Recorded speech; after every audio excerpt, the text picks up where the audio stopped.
You should hear what keeps him up at night.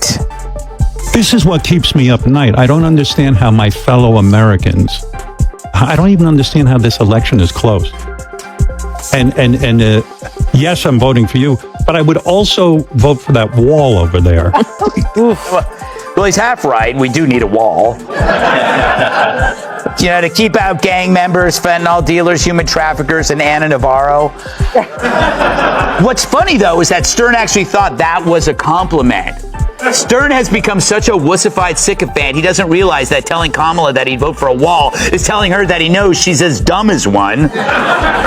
This week on his radio show, Howard Stern defended wokeism, saying it's a compliment when someone calls him woke. Listen.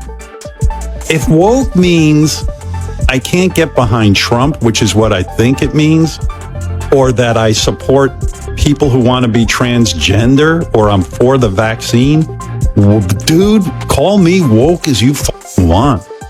I'm not for stupidity, but I am woke, motherfucker, and I love it. Oh dear, he swore. He swore that'll win over the woke. Greg didn't hold back. He lit up Stern's new act like dry brush in August. The once raucous radio outlaw now hosts a celebrity cuddle fest, dripping with flattery like a soggy napkin at a Hollywood brunch. Gutfeld didn't sugarcoat it, said it's like watching a lion neutered and trained to fetch rosé for A-listers. The old Stern had claws. Now, all the edge of a decorative fern in a hotel lobby. Greg mocked the interviews. What once rattled publicists now plays like promotional fluff for sequels nobody asked for. Stern, once a fire starter, now warms toes and chats about candle scents. Gutfeld joked the FCC might slap his show with a PG rating for emotional goo. But the real gut punch. The transformation, from mocking virtue signaling to leading the apology parade. Gutfeld called it performance penance. Stern's drowning in retroactive guilt, rewriting history with every cringy apology. One more regret and the Library of Congress might give him his own aisle. Stern being holed up in his house that long, it explains a lot of things, like how you forget how other people live, especially in hard times like a pandemic. For the longest time, 2 years in fact, the same time Stern's been AWOL, I wondered where he went. Not physically, but mentally. I bet you did too. Remember his screeds about COVID? They were epic and angry and not... It wasn't just the content that flipped, it was the swagger. Stern went from chaos king to smug guru, floating above the noise like some celebrity life coach on Xanax. Greg didn't call it growth. He called it retreat. When the backlash hit, Stern didn't roar, he vanished, then claimed the fire was never his. And now, he's addicted to approval. The guy who once didn't care now practically curtsies for the same media elites who once tried to cancel him. Gutfeld nailed it. The legend turned relevance beggar. Even his fans sound like a broken support group, nostalgic, embarrassed, but too afraid to admit it. Greg said listening to Stern now is like watching your favorite punk band ditch leather for linen and open a kombucha cafe. And then came the final blow, the political plunge. Now remember, Stern used to throw bologna slices at strippers' butts. With accuracy, I might add. Now he's worried the possible leader of the free world can't handle his verbal foot rub. I wonder if he used to get this nervous for the strippers before he'd spank them on their bare asses with a dead fish. Stick around. Greg was just getting started. He torched Stern's evolution from chaos agent to full-time moral hall monitor. The guy who once lit up both sides now parrots the latest outrage like a PR intern on Twitter. Gutfeld didn't mince words, said Stern didn't just pick a side, he leased out his backbone and glazed it in smug. The edge is gone. Watching Stern scold others for jokes he once cheered. Greg called it rich, like an ex-arsonist hosting a fire safety seminar. But here's the twist. Stern didn't just fold. He converted. The rebel act is gone, replaced by TED Talk sermons and name drops so desperate it's like he's auditioning for a seat at the Oscars. Greg said watching him now is like seeing an old boxer doing ballet. Smooth. Maybe. But mostly just sad. Theory. Wokeism is a contagion. Stern got it from Jimmy Kimmel, his new best friend, and Kimmel got it from his wife, and his wife got it from where you get all infections, a toilet seat.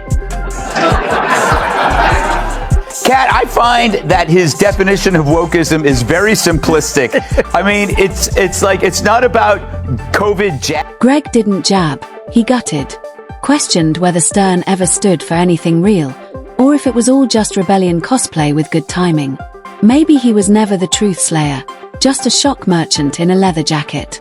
And now, same tactics, different robes. The woke monk wagging fingers at chaos he once unleashed. Greg didn't call it evolution. He called it erasure. Stern's not growing, his whitewashing, slapping hashtags over past he's too afraid to own. Cowardice dressed up as enlightenment.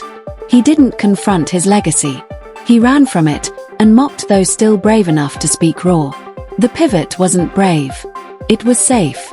Because when rebels stop rebelling, they don't just fade. They fold. And Stern. He got so thirsty for applause, he forgot why anyone ever leaned in to begin with. Stop putting up with the idiots in this country and just say it's mandatory to get vaccinated. Fuck them, fuck their freedom. I want my freedom to live. Man, this guy makes Anthony Fauci sound like a Canadian trucker. But, maybe you should follow his next vaccine with a shot of Valium.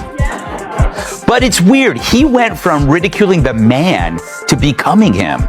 No longer embracing rebellion, he French kisses regulation. He went from mocking a radio executive who was a rigid by-the-book a-hole that he named Pig Vomit to being Pig Vomit himself. He went from Howard Stern. Greg leaned back, grinned sharp. This wasn't a roast, it was an autopsy. Stern, once the spear tip of shock, now just a velvet rope guy managing celebrity invites. And Greg, nowhere near done. He cut deeper, said behind the fame and filters, Stern hadn't evolved, he'd calcified. Predictable. The death sentence for a man who once lived to surprise. He used to be a live wire. Now you know the guest, the takes, the outrage, before he even speaks. Every segment feels test-marketed, wrapped in moral foam, and pre-blessed by the Church of CNN. Greg cracked that Stern's takes are so routine, your iPhone could set alarms by them. Recycled rage. Reheated virtue.